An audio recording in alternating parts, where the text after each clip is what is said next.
All right. Hello, everyone, and welcome to another episode of the Aware Athlete Show. Today's guest is Bryan Yates, and Bryan is a husband, a coach, and an endurance cyclist. His theme is inner fitness, and we like to delve into all of those things. I understand that he also hosts an inner circle men's group. So I before we do. do, though, Bryan, welcome to the show. Thank you for having me on, Scott. It's really great to be here. It's great to be here with your audience. Yeah. So could we get a little background? Uh, what brought you to the place that you're in now, to the life that you have, to your coaching and the other things that you're bringing as service into the world? What brought you here? What brings me here? Yeah, Yeah. this is it's a long story, but the shortened version of it is that a long time ago in a career far, far away, I thought I was going to be a history professor, and things change along the way, right? And I ended up working in the entertainment business for a long time, and I was always a square peg in a round hole, and it just was a poor fit for me. I did very well at it, but it was a poor fit, and have ultimately made a transition into fitness and lifestyle and wellness, and also into, at the time, competitive endurance cycling coaching, and had owned fitness studios in Los Angeles where I brought that perspective of being a an endurance athlete to performance fitness. And that has gradually evolved along the way to,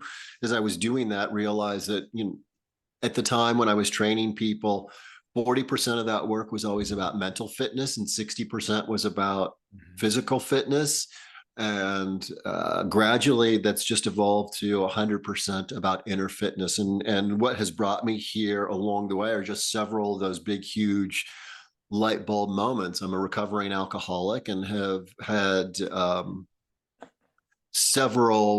couple of bouts of just going through that process for myself and with my family and others, and just understanding that, where we are, particularly as a midlife person, an athlete, and someone who's been in business for a while, where we are, the muscles that we've used to get here are not necessarily the muscles that we're going to need for the other part of our journey. And so that is what's really evolved into my mental fitness coaching.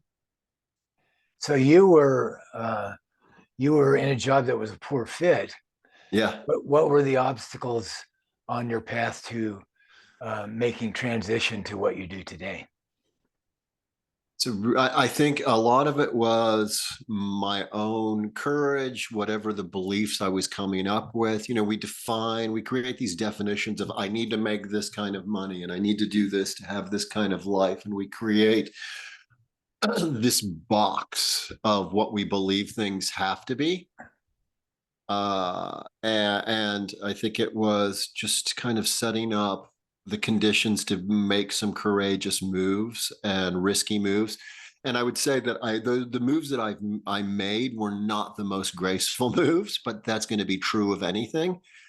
And when I left my career at Disney, I was kind of desperate to leave. I was so burned out and I was desperate to leave that I was making some poor choices in how I was setting up subsequent business partnerships after that. And so, there's a certain cost to these things as well, right? And I hadn't done the work of getting over that process of what it was I had experienced, the overwhelm and burnout that I had from my Disney career, and I hadn't done the work to heal that before getting into other business partnerships. But yeah, I think the biggest one was, I think confidence and self belief, and just an understanding of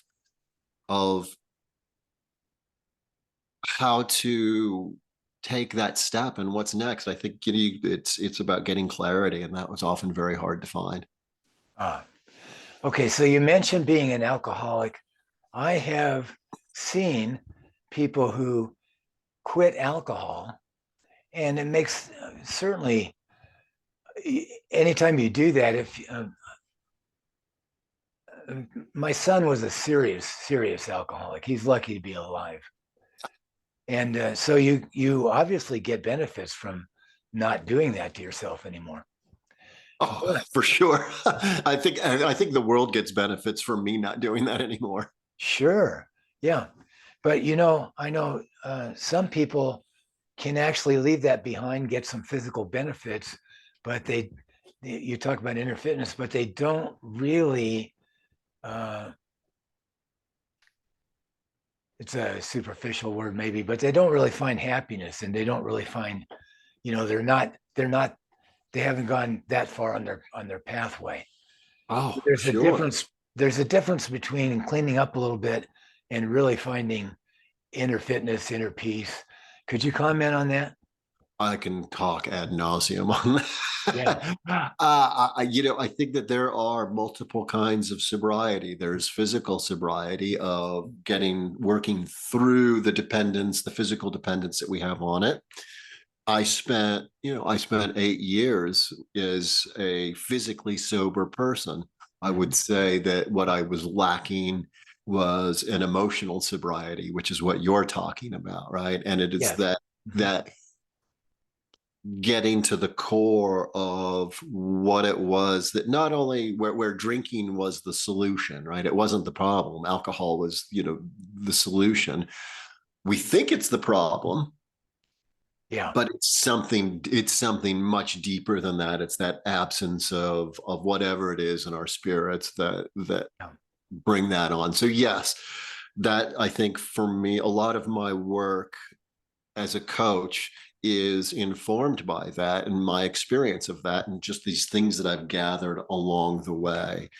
Um, I think that, boy, if there were a 12-step program for just non-alcoholics and non-addicts out there would be some great stuff to happen for people.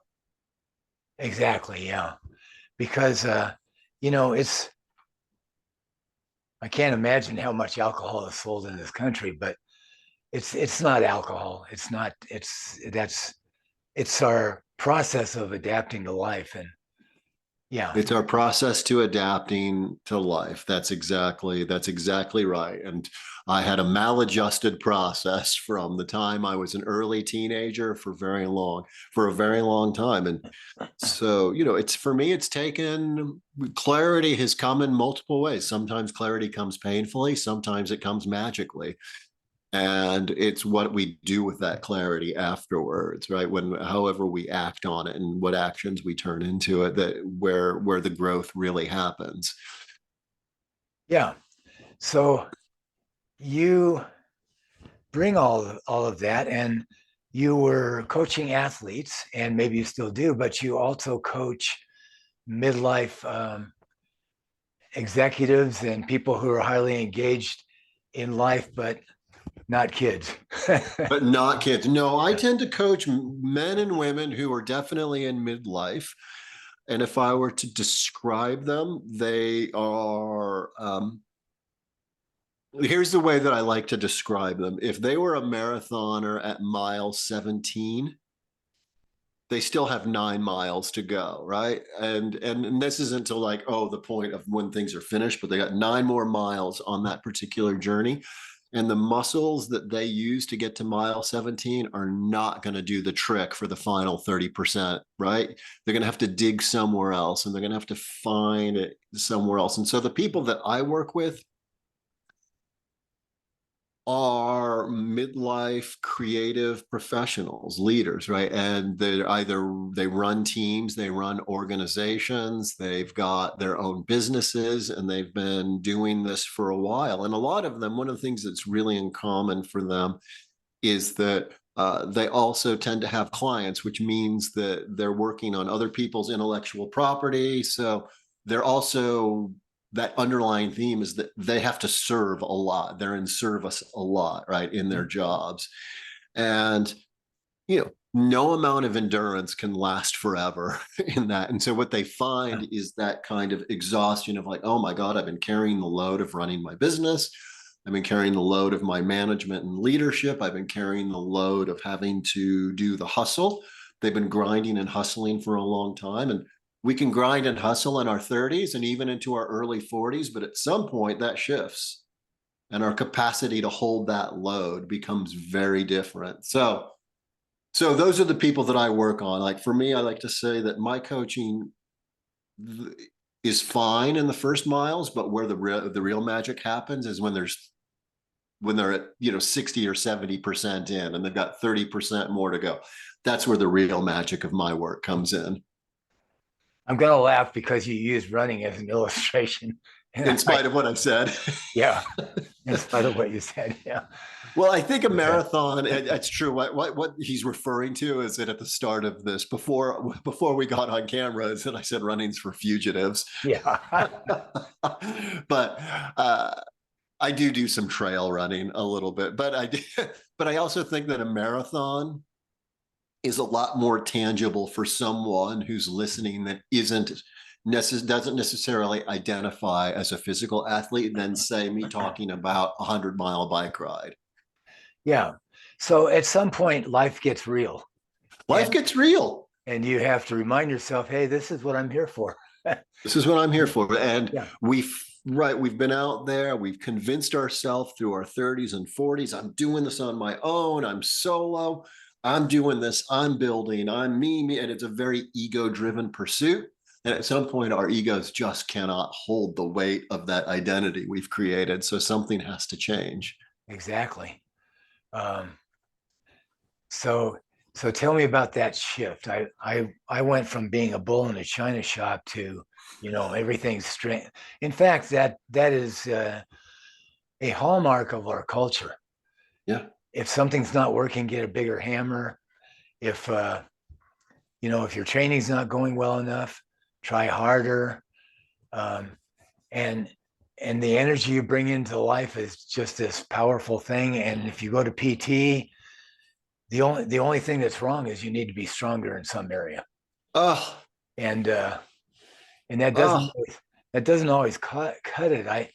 When I made one of those big transitions from, this bull energy to paying attention, it was a huge shift. it's a huge shift. Yeah. It doesn't happen for all of us. And I think for a lot of us, we end up saying to ourselves, I should be able to do this. I used to be able to do that. Why can't I do this?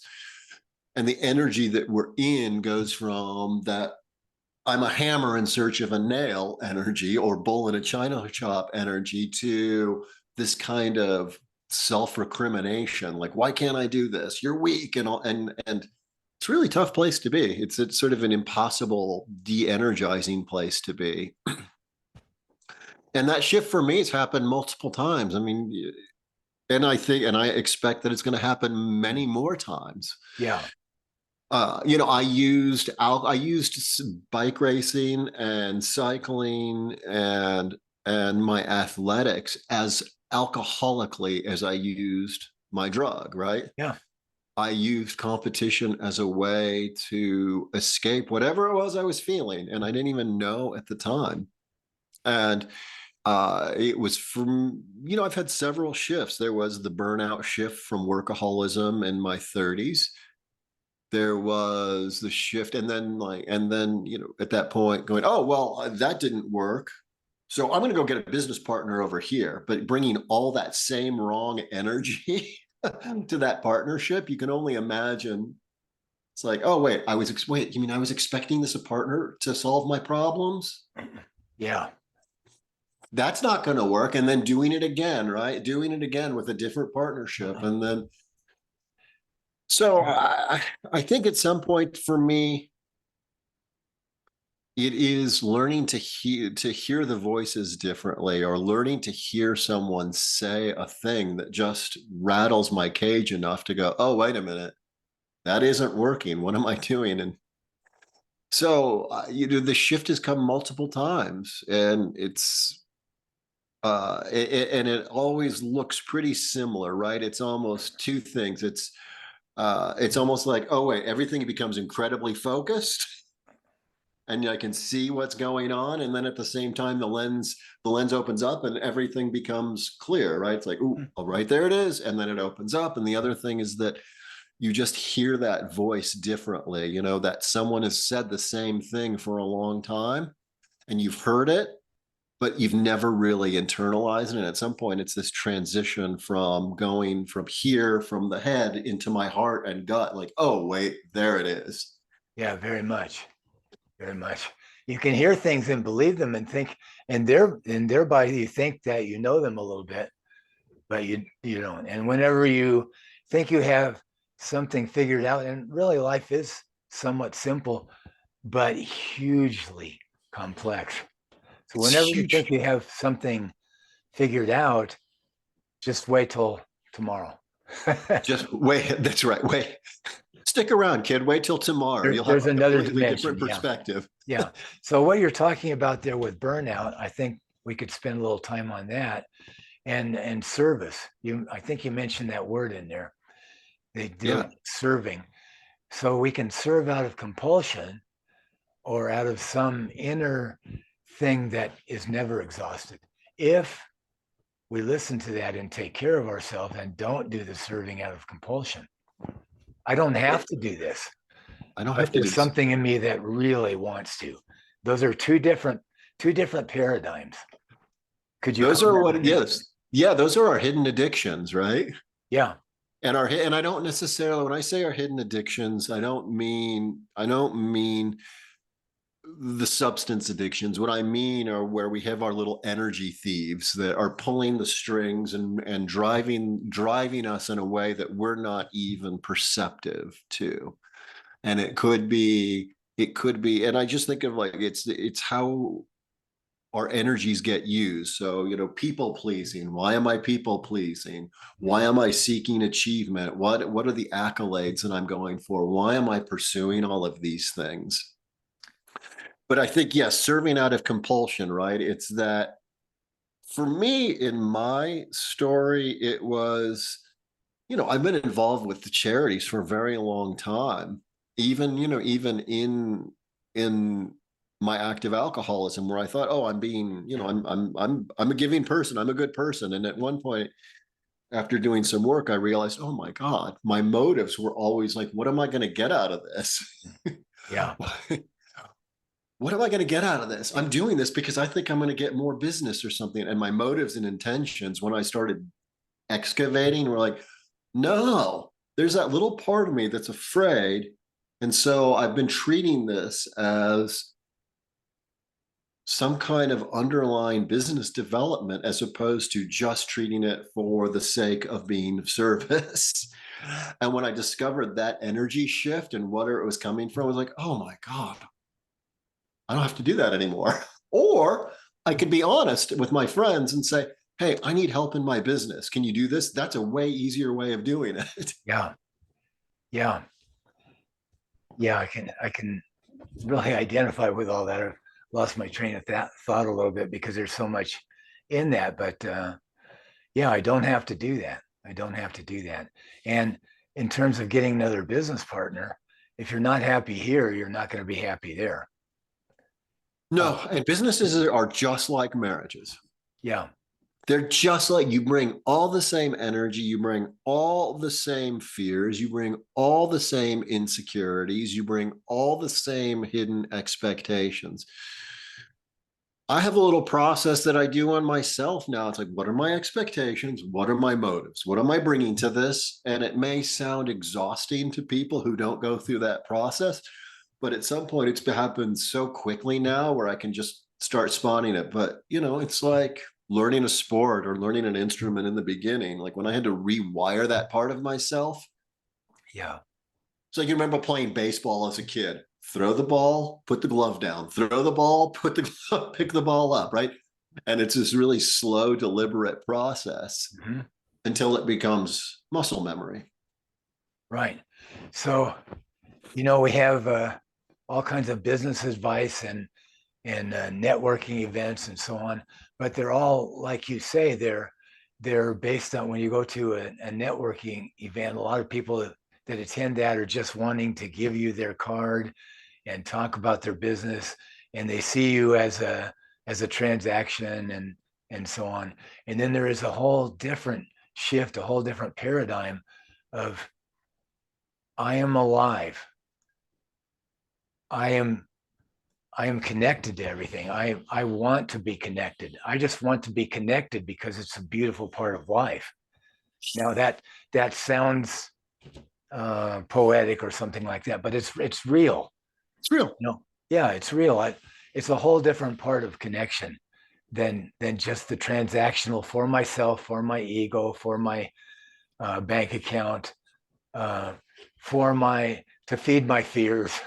To feed my fears, that fear, that underlying fear of I don't have enough, I'm not getting enough. There's always this fear of, we all have this underlying fear that pops up of either being afraid of what we're not getting, or we're afraid that we're not going to get something, or we're afraid like we need a thing, and neither are true, right? It's these stories that we tell ourselves. Right. So yeah, so when you really begin to connect to people for real, things change a lot, and that means connecting to yourself in a different way, as you've been expressing. So now, can you talk about them and bring this uh, into your coaching? How has this maybe transformed your coaching, or how has it been the essence of it? Uh, how is it the essence of it, and how does it work out practically? Your relationship with your athletes or your business professionals. So I don't coach athletes anymore, right? I finished up with my last cycling coaching client a couple of years ago. Super fun, great way to go out on that. And I really focus people on people who are at that point in business where they're de-energized. And I don't really call it burnout necessarily, although sometimes it looks like that. But I think there's several things that happen, right? I think that we have to create awareness of where we are on the map, on our map. We have to become aware of what are all of the tools that we've been using to get there. Mm-hmm. Then we have to get into acceptance of where we are, right? And that is what goes back to what you and I were just talking about a little bit before that, where we say, well, I should be able to do this. I should be able to do that. I should be able, right? Awareness is great. The problem with awareness is if we never leave awareness, we're burdened with the pain of it and the irritation of it. So you have to start moving through the next step. And so acceptance of like, where am I? Like, if I'm just tired, if I'm tired, then I'm tired. And that's the way it goes. And sometimes I have to think of myself as an injured athlete. Mm-hmm. And injured athletes are often really terrible at their own recovery. Yeah. And so you have to, yeah. Or I ask them to imagine that I will often ask people to imagine this is your rock bottom. Does this feel like a rock bottom to you? Like you're in the state of resignation, you've lost some confidence, you're filled with some pessimism or some cynicism, you're de-energized, and yet at the same time you're telling yourself, I should be able to do this. It feels like you're trapped, right? So what are we going to do to break out of that? So then it's starting to move into action, right? And for me, that's growing, getting reacquainted with our curiosity, getting out of judgment and into discernment. It's opening up our empathy. We're very we claim to be empathetic towards others, but in fact are terribly unempathetic towards ourselves. Understanding that we have a committee between our ears and learning how to talk to that committee between our ears, which I'll often call the board of directors, right? Yeah. So you're the chairman of the board, so you don't have to listen to that person. You could listen to it and say, thanks for talking, have a seat. Sometimes, and it's just understanding where we are, how we're communicating with ourselves, how we're communicating with others, when we're trying to over control situations, when we're being over avoidant, when our management styles are starting to get in our way, when we've been in this state of competition, right? And the reason we're in this state of competition is because we're afraid we don't have enough. Hmm. And then I start to move into action. And sometimes action means just be still, don't do anything, right? Yeah, that's profound. Don't do anything, just stop, be still. It's okay. It's okay to sit still. And then there's accountability. And in accountability, we start to get traction. And that traction ultimately leads to, where we're going and rewiring our operating system. And oftentimes, and then that momentum continues to build. And it's sort of this loop that goes back, continues to go around and around and kind of creates its own flywheel of energy. But it's like, let's rebuild the operating system a bit. And people look the same at the end of it, but they kind of feel differently. Yeah, so you talked about a lot of things there, and you kind of took us through a process. And so you can't make accountability first, otherwise you're back in that paradigm of I should be able to do this. And No way. You can't put accountability first. yeah, It's like, in fact, I want people to feel as much of their own pain as they possibly can and their own discomfort in that awareness as much as they possibly can. yeah, I actually want to press on the pain points and go feel the friction, feel the friction, feel the friction, so that when we start to move into acceptance and action, then it's like, well, remember that friction back there?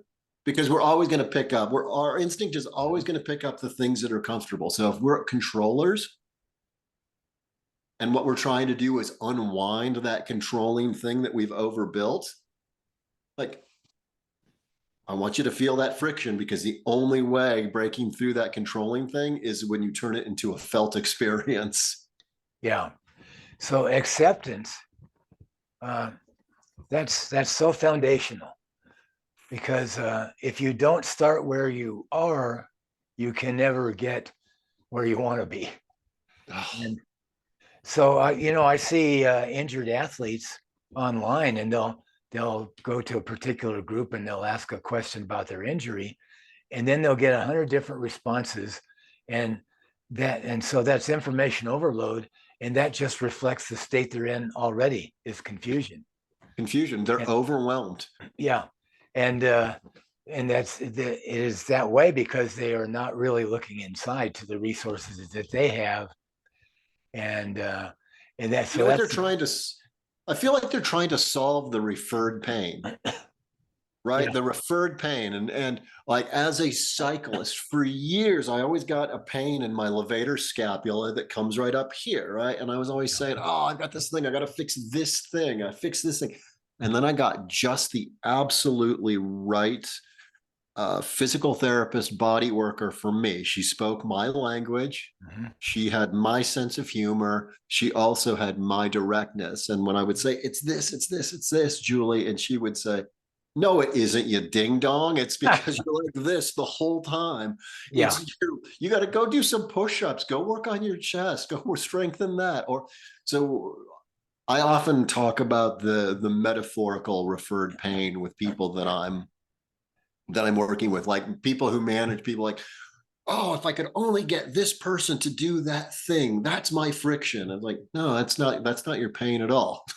You think that's your pain. That's just where you're feeling it yeah, expressed. Oh, it's coming from somewhere else. yeah. There's no way to really improve your neck without some awareness of how it's connected to your entire self, That's because right. the neck is so connected, It's so connected. connected to the entire spine, all the muscles in the spine, all the muscles in the shoulders, uh, which, as you know, probably the trapezius muscle. My uh, PTA instructor used to say, that's a muscle in your shoulder that's connected to your butt. Well, That's right. okay, so using a little bit of crude language, but that's absolutely true. It's connected clear down to the bottom of the spine. That's hardly crude. And by the that's hardly crude. And by the way, oh, and I feel it in my jaw, of course, because I clench, you're clenching your jaw and you're like we're holding on for dear life. We're white knuckling our lives so much Yeah. with that overload. And we're Yeah. grabbing tighter when in fact it's like, no, part of the process is just let go, let Right. go. Be more connected to yourself. That's the physical example. Yeah. Um, so another thing I've seen runners do is say, well, I have this or that. Do you think I can run? Well, I don't only your body is going to tell you that. know.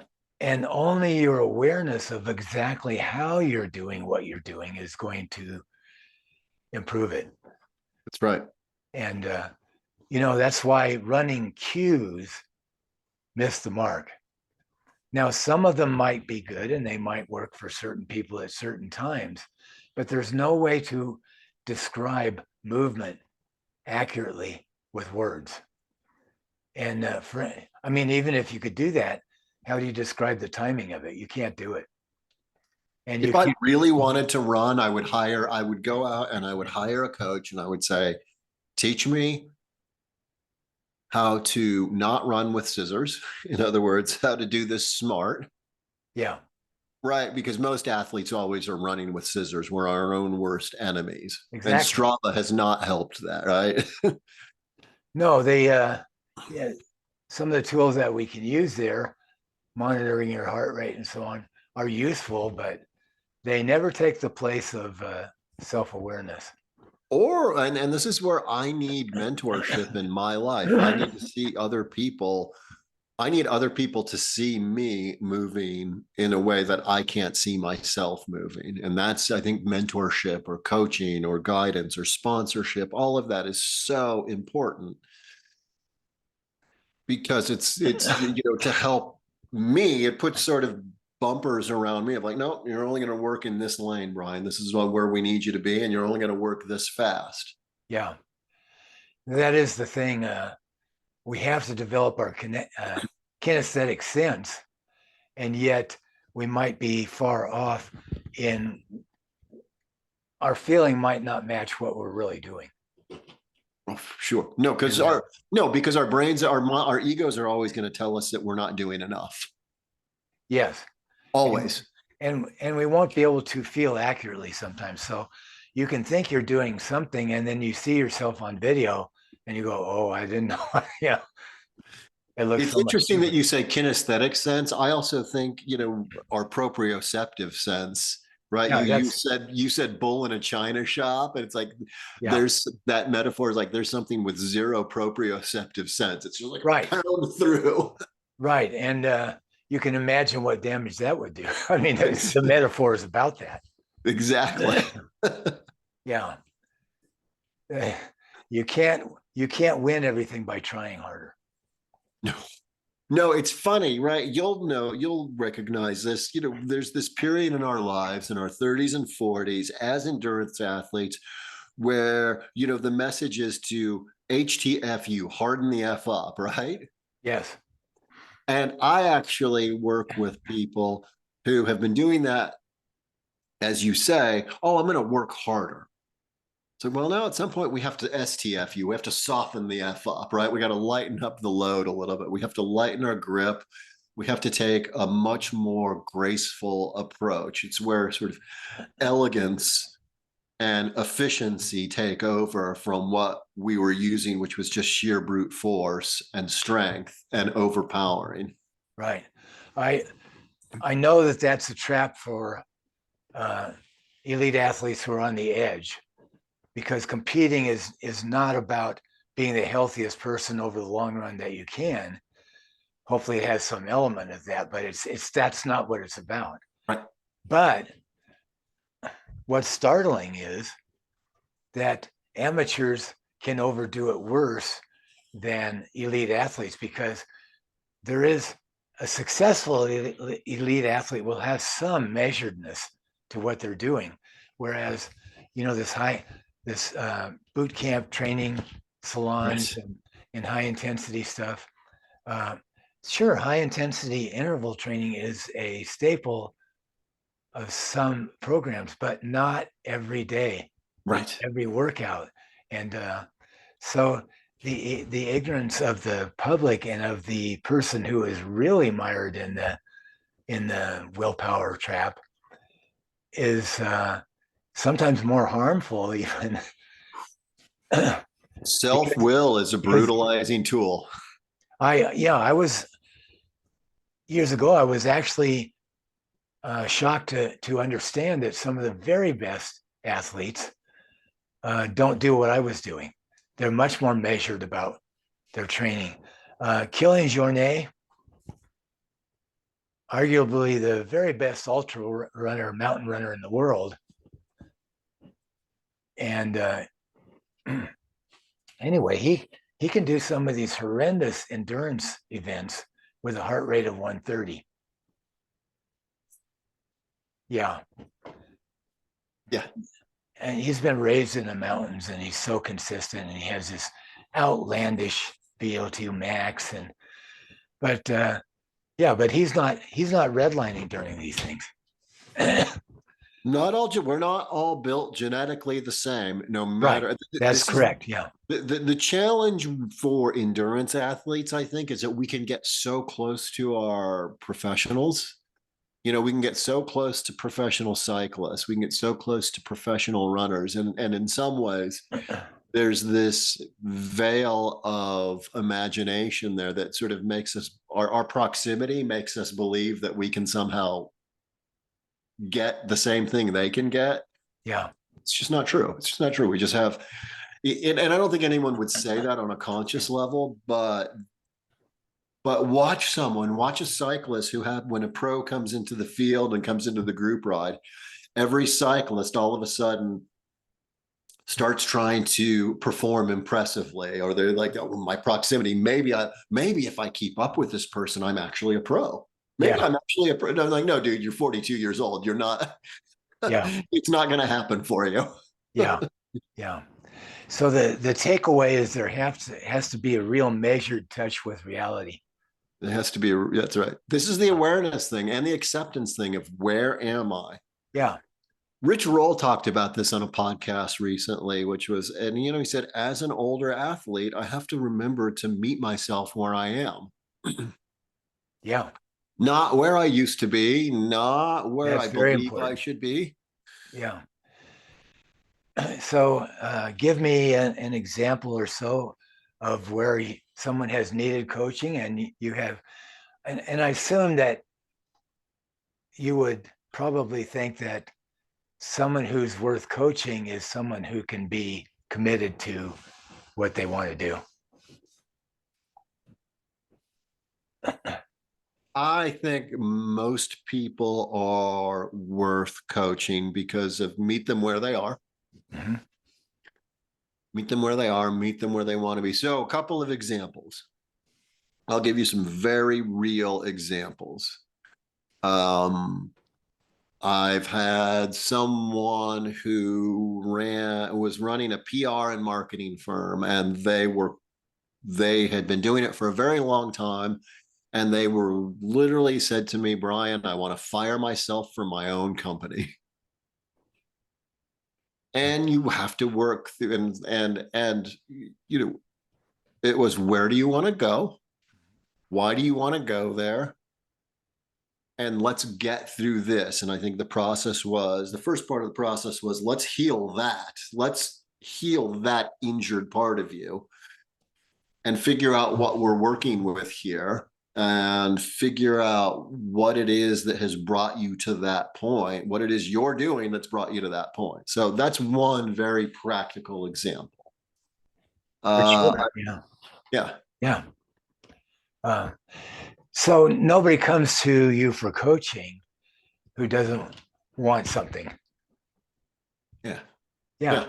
They want something, right? I don't think, the kind of coaching that I do, I think people may sort of scroll by it on LinkedIn, and they 90% of the time, like, I don't need that, I don't need that, or I don't know what that is, or I don't need that, or I don't know what that is.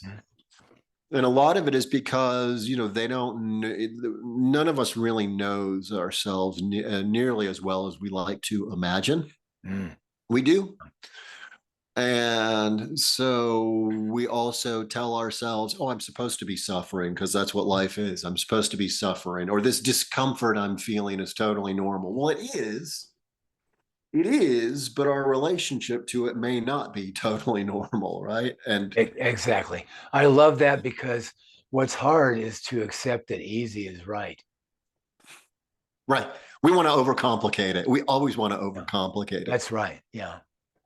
And we often don't know, we're not often terribly good judges of our relationship to ourselves. Another great example of some people who come to me is like someone who may have done pretty well for themselves. They're like an executive VP in a firm. And so they've been tasked with a lot of leadership. They've been tasked with running organizations. They've been carrying a heavy load, and they're at that point of like, why am I doing this? Mm. Why am I not feeling fulfillment? Why am I not feeling excitement? So it's, why am I tired? Why am I, and like, well, I have to do this, and I have to do this for my family, and I have to make this commitment. And these are all true. These are all true, but it's like, let's reevaluate all the assumptions and make sure what is really true. What's the story that we're really telling here? Let's work on that. And let's understand, what are the commitments that we're making, and why are we making them, and what place are we making them from? Are we making these commitments because we've been so wrapped up in our own people pleasing that that's the story we have to tell? Yeah. If that's the case, then let's burn that map and build a new one. Yeah. There's this point with everyone that I work with where it's like, hey, we've gone through the part of awareness. We've looked at the map that you're on. Now that we start getting into the discard phase, another way that I talk about my coaching is that it's also about discover, uncover, discard. Right? These are sort of three basic. And there's a part of the Yeah. discarding process where it's like, let's burn the map. Burn the map. That map isn't working. We'll take what is and write a new map with what is working. Yeah. I think with awareness, I think when you really uncover something, it is already burned. Yeah. Yeah, but there's the acceptance part, right? That's a big. Oh, It's yeah, still a that's big leap. that's part of the whole seeing. Yeah. Do I really see it now? If this is awareness, right? This is Yeah. where the pain and discomfort and realization of it lives. But Right. 90% of the people that you see willingly live with the pain that they've got. Like I continually have a pain in my hip, and I wake Yeah. up and That's right. Yeah. Even if you see an alternative, sometimes the old way is more comfortable. then so there's you see the gap between the two. That's where the magic happens. Yeah. I so one thing you said there, I think so I'm getting a little older, but I think back when I was younger, or I think it's true at any time, but particularly then, uh, the greatest pain I've ever felt was being in a situation where you thought what you were doing has no meaning. Mm. And so then, do you sometimes uncover with people the fact that they are not in touch with themselves, never have been quite? We have the people pleasing thing, which is an attempt to do what you maybe to be a good person, but also, the fear of disappointing the structure that's been placed on you. Right. But so that has masks themselves from themselves so much that maybe when you uncover all that, they really need to make some kind of a transition uh, to something different than what they're doing. I certainly give that as an option for them. Mm-hmm. Not meaning, I mean, that process is inherent in what I do. It's like, here's the mask. Here's where you've been working on the projection. Let's work on the real thing. Yeah. Alan Watts has this great little video of him where he's like saying, where he says, don't work on your personality. Nobody's ever gotten happy by quote unquote working on their personality. Yeah. Like that's right, because the personality is a mask, it's a projection. It's like we assume our personality is who we are. And it's just a projection, right? Yeah. And so I always laugh about things when I see on LinkedIn, like work on your personal brand, work on your executive presence. Like, don't work on that. Work on this stuff. Right. Yeah. It's never, it's never completely connected with me, that kind of thing. Right. I mean, like you say, accountability is not first. No. And eventually, yeah, I mean, if you don't advertise at all, nobody's going to, especially if you're online, Right.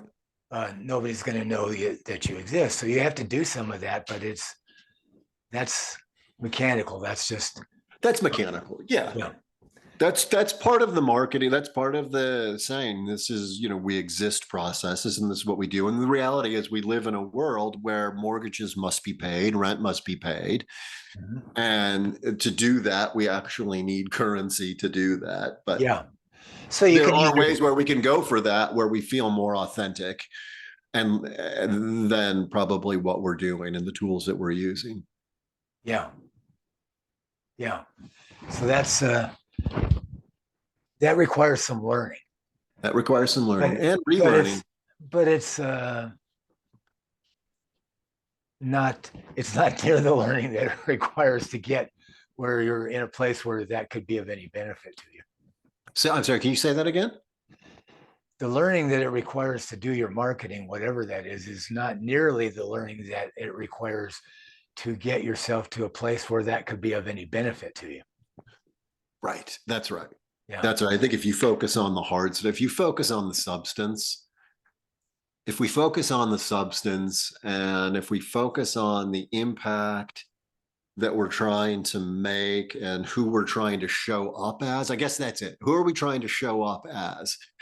And what I mean is for ourselves, not showing up in, for so many people out there, and even, in my own past, there was always, when I talked about showing up, it was like, ooh, I'm showing up in a way that I'm trying to influence what I need you to believe about me. Yeah. No, I look at it a little bit differently. I've been thinking about your own voice. Listen to your own voice. Listen to your own voice. Listen to your own voice. Because there's energy behind that voice.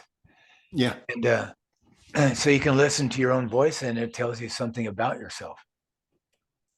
And Uh, we know when our BS meter's going off. yeah. Well, just the tone and the energy behind it. Yeah.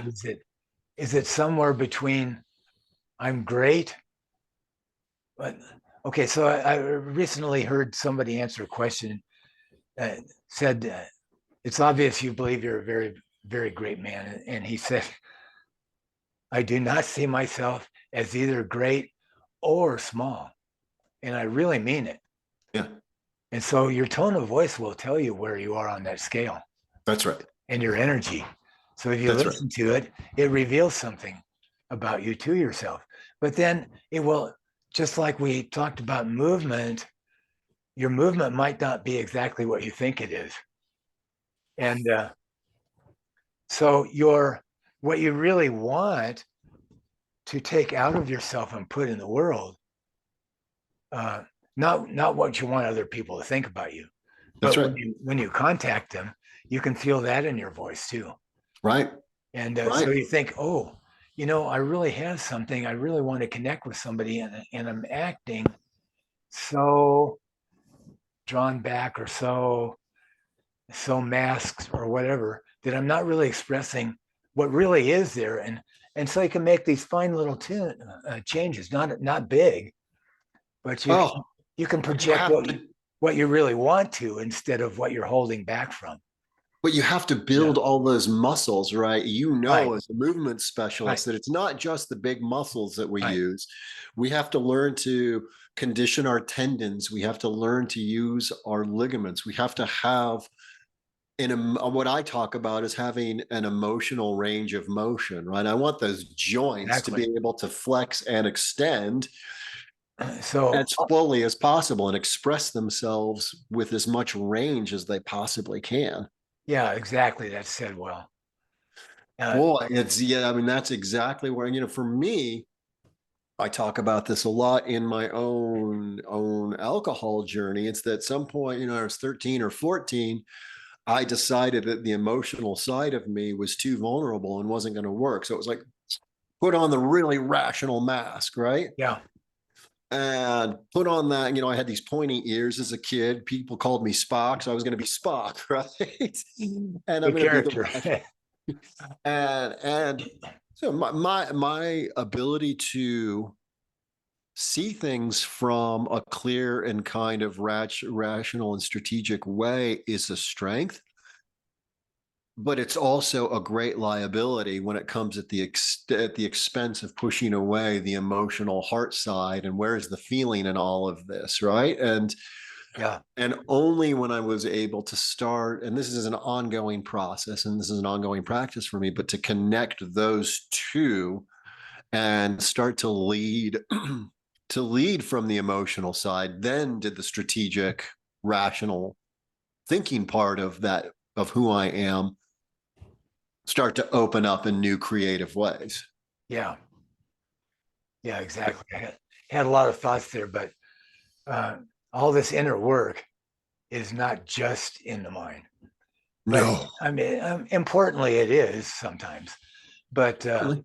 but yeah, it gets expressed in the body and the heart. In some ways, I think the thrust of a lot of that work is moving all of the things that are happening up here, that are circling around up here, that are going expressed or only expressed in a very limited way, moving it into Yeah, here so that it gives it more depth to to that expression.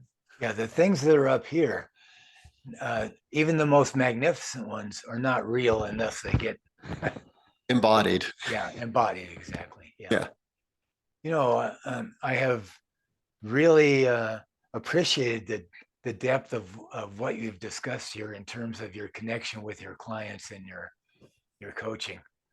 Thank you very much. Um, It's a lot of fun and it always feels like where I was supposed to be headed. Um, in many ways, my own growth was actually stepping out of the, oh, Bryan is the cycling coach or Bryan is the performance physical trainer coach, and getting and hiding behind the physical side of that, or leaning to come to this place of where I am. It was a big step for me to say, no, no, I actually have validation in this space. I know I have experience in this space, and we can have these conversations, and I can have it with these people because that's who I know how to talk with.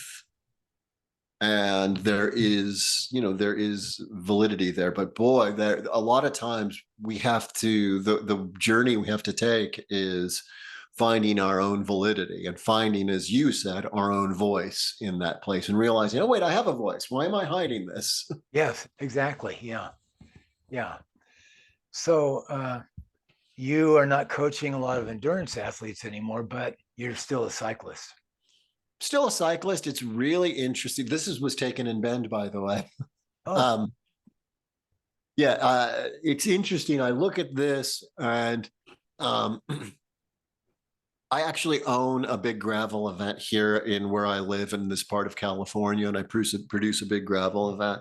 mhm. But it's really interesting. In some ways, I don't even identify that much as an athlete anymore. That mindset is there, but I don't necessarily feel the pull or the call of it, or feel like, oh, I must challenge myself in this way. And that's where I am today. It doesn't mean that's where I'll be tomorrow. Yeah, That thing may be sparked again in me tomorrow.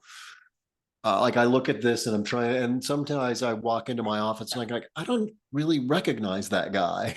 I recognize parts of it. yeah, I think that's been part of my journey as well, is shedding the weight of that identity a little bit.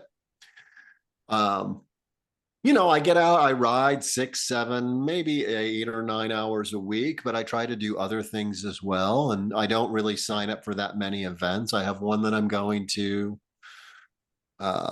in a couple of weeks. I have a charity event that I'll be part of later in the year, but I'm excited to be, I'm excited for my own event that I produce, but I'm also excited to go and hike Mount Whitney with a friend of mine Oh, yeah. later in the year, which is, something I've always wanted to do or long wanted to do. Like, I don't really want to run a marathon, but I'd be super happy to go climb a big mountain and see what happens.